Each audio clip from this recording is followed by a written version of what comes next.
Ovaj snimak posvećujem Zari. Ovo su kravate iz Zare. Sad ćemo ovo da otvorimo na jednostavan način, kao što je i predviđeno.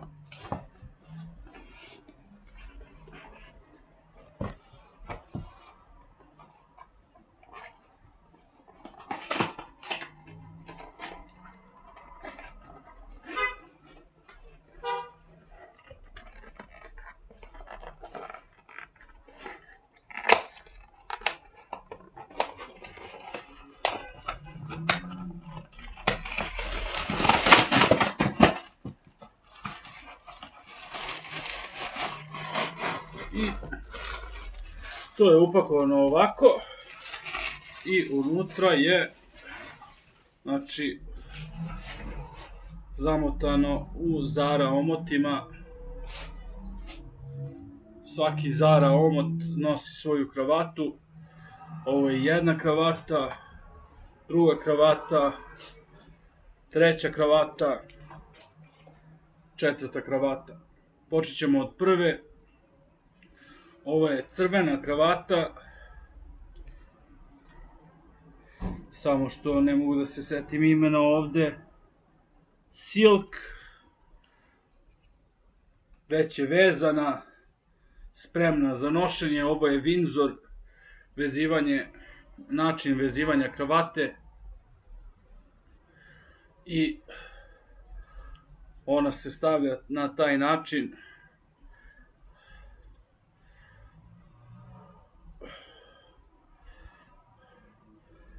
Oko vrata, to je ta Windsor kravata. Ovo je druga Zara kravata. Ona je upakovana ovako. U njoj ćemo napraviti snimak kako se vezuje Windsor vezivanje kravate. Ovo je siva.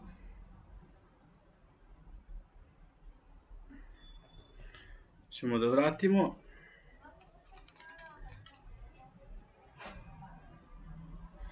Ovo je treća Zara kravata. Ovo je crvena kravata, tamno crvena, koja je već vezana na neki način. Ćemo isto da vratimo. I četvrta kravata. Ovo je plava kravata, tamno plava, teget plava, sa ovim krojem.